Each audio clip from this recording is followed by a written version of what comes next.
hay un problema más. Yo creo que los alimentos tienen que viajar lo mínimo. No se puede hablar de agricultura ecológica, por ejemplo, y que un melón, aunque sea ecológico, venga de Brasil, porque ha dejado de serlo. Entonces hay que buscar el comercio de cercanía. Hay que buscar mecanismos de poner en contacto productor con consumidor. Y para eso, ¿qué habría que reivindicar? Que hubiera mecanismos de comercialización en manos de productores y de consumidores, y no en manos de grandes multinacionales. Ese sería otro tema fundamental. Y ahora, la batalla que tenemos inmediata es la nueva política agraria comunitaria, que es más de lo mismo, pero peor. Es decir, si las ayudas antes las daban con una cierta relación con la producción, porque se fiaba la producción que tú tuviste en el año 2000-2001, a partir de ahora, con lo que propone el señor comisario de Agricultura, el señor Sciolo, y detrás las multinacionales, es ayudas desvinculadas de la producción, totalmente. Es decir, las ayudas de la Unión Europea serán al número de hectáreas, produzca o no produzca.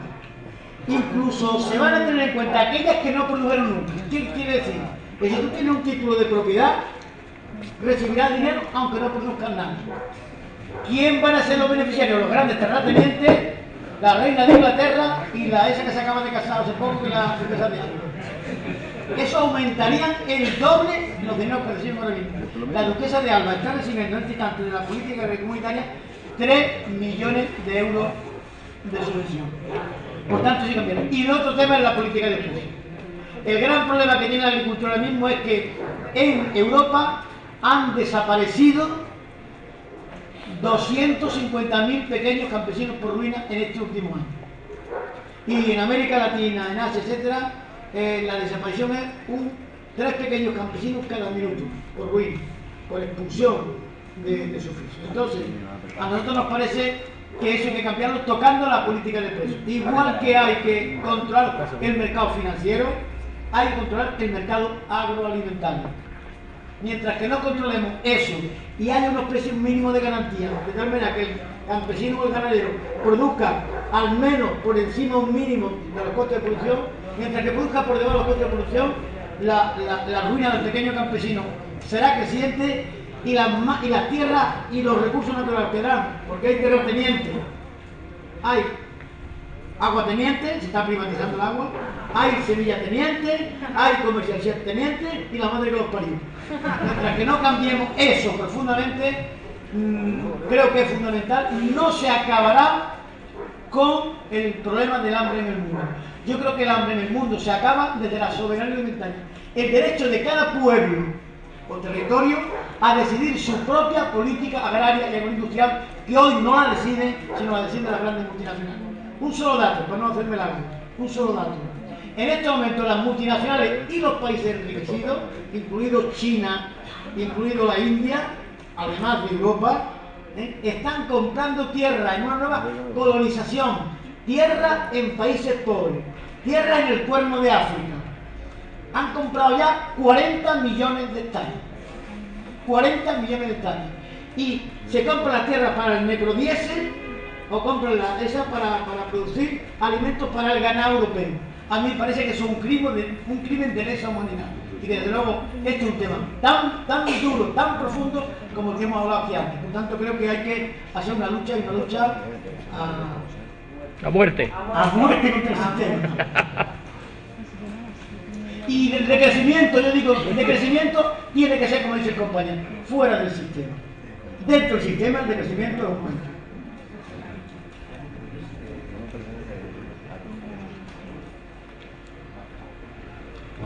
Compañero Cumbre, tenemos 6 minutos teóricos. No sé yo hasta cuánto va a tener la gente para ¿Se me escucha? No es como oye, no oye. Hay una capacidad de subversión del orden establecido. Lo que pasa es que esa persona tiene que tener el coraje de ejercer como persona, que no es fácil, una estructura que impiden al ser humano. Entonces, la tentación es que yo no puedo hacer nada porque está aislado, porque somos muy pocos. Es un mal achaque. Yo creo que donde quiera que haya una persona convencida, ponga en práctica lo que piensa. empieza a luchar frente a lo que hay y seguro que enganchará a otra gente. Que esa gente tendrá que organizarse, evidentemente. Sin organización no hay cambio revolucionario. Pero yo creo que se puede ser de ningún partido. Yo no creo que haya que apuntarse a ningún partido político. Yo creo que apuntarse al partido político de la vida, de la igualdad, de la utopía, de los derechos humanos, del derecho internacional, del sentido común, del amor, como pensaba el Che, el amor revolucionario. Yo pienso que hay que apuntarse a eso. Y claro que hay que procurar juntos con otros. Y yo pienso que el ayuntamiento es un instrumento, los ayuntamientos son un instrumento suficientemente cercano como para que sí vayamos a poner, para transformarlo, no para hacer lo mismo que hacían los que estaban. Porque a veces la izquierda, entre comillas, todas las izquierdas han llegado a los ayuntamientos y han hecho lo mismo que los que estaban antes, que decían que eran de derecha. Entonces es llegar al ayuntamiento para transformar la estructura del ayuntamiento y ponerla como herramienta de transformación de la realidad al servicio del Estado. No como una parte del Estado, sino como una parte organizada que lucha contra el Estado. Yo creo que el Estado es un peligro y el Estado es un instrumento de la clase dominante. Por tanto, no podemos ser ningún poder, ni siquiera de los ayuntamientos, parte de ese Estado. Yo creo que los sindicatos de base, o las organizaciones sindicales u obreras, aunque sean nuevas, aunque las organicemos, son necesarias. Tal vez no lo que hemos visto políticamente, sindicalmente en nuestro país, desgraciadamente.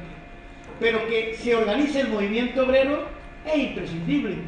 Si queréis a nivel de tajo, a nivel de fábrica, como nacieron las antiguas comisiones que eran por barrio, por fábrica, por tajo, no después la burocracia que se las ha comido.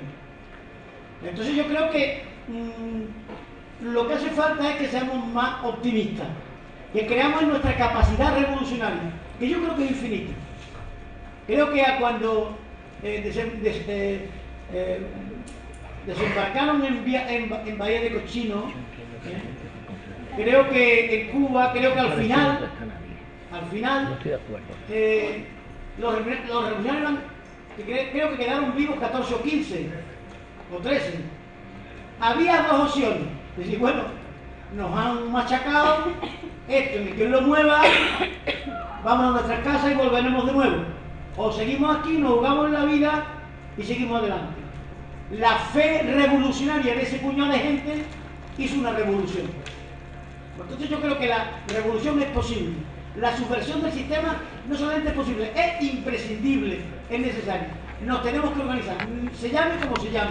Y yo creo que el pequeño poder de un ayuntamiento, de una cooperativa, de un grupo en una fábrica, de una asociación de vecinos o de lo que sea, es posible desde ahí comunicarse, coordinarse y pelear para vencer. Yo creo que la victoria nuestra a poco no la queremos. Lo que hace falta es que nosotros creamos más, mucho más en nosotros mismos. Yo decía un compañero, no solamente han destrozado muchas cosas, se están cargando el planeta, sino nos han vaciado de contenido a las personas. Hemos dejado de creer en nosotros mismos. El pesimismo es de derecha. Y yo creo que hace falta que seamos optimistas para creer en nosotros mismos y en la capacidad de subversión de la realidad. Que cada cual en cada sitio se lo invente como quiera, pero desde luego que se ponga a luchar.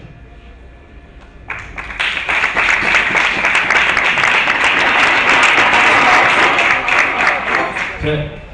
Yo creo que lo que es específico de Marinaleda, como nos lo han explicado el compañero, no es el hecho de presentarse a unas elecciones y ganarlas, sino es el hecho de empoderarse y desobedecer, de organizarse, de autogestionar. Es decir, ha habido en el Estado español muchos municipios en los que han ganado ayuntamientos candidaturas populares en estos 25 o 30 años después de Franco. Y no ha habido otro caso como Marinaleda aunque se hayan ganado esas elecciones, porque esa gente se ha convertido en gestores del Estado en lugar de en autogestores de la revolución. Y entonces lo que marca es esa diferencia, esa actitud de confrontación con el poder y de tratar de vivir la utopía en el día a día, ¿no? Entonces eso no necesitamos tomar el poder de un ayuntamiento, por ejemplo, un ayuntamiento de una ciudad de 200.000 habitantes, como pueden haber diversas aquí, no podemos esperar a eso, porque evidentemente es mucho más difícil y mucho más lento que lo que puede ser en algunos pueblos más pequeños. Entonces, en cambio, en un pueblo, en una ciudad de 200.000 habitantes, si hay 5.000 personas comprometidas en esa ciudad, esas 5.000 personas comprometidas se pueden juntar y pueden también hacer una asamblea y desobedecer. Y desde esa desobediencia pueden extenderla a muchos niveles a los que aún no se ha llegado. Por ejemplo, pueden dejar de pagar impuestos al Estado y desde esa autogestión pueden convertir esa asamblea en un contrapoder popular sin necesidad de estar tomando el ayuntamiento aún de su ciudad. Y desde allí pueden construir todo lo que estamos hablando. Es decir, aún estamos construyendo en la mayoría de lugares autogestión desde la precariedad y tenemos mucho que avanzar desde la rebelión, desde la desobediencia, para construir esa autogestión desde el empoderamiento y desde los abundantes recursos que se generan desde la clase trabajadora a través de ese trabajo, cooperativizando, colectivizando, trabajando como sea. Entonces, ahí, bueno, esta tarde vamos a hablar, mañana vamos a hablar, hay propuestas de acción en ese sentido y no hay que esperar a ganar unas elecciones para construir toda esa transformación aquí y ahora.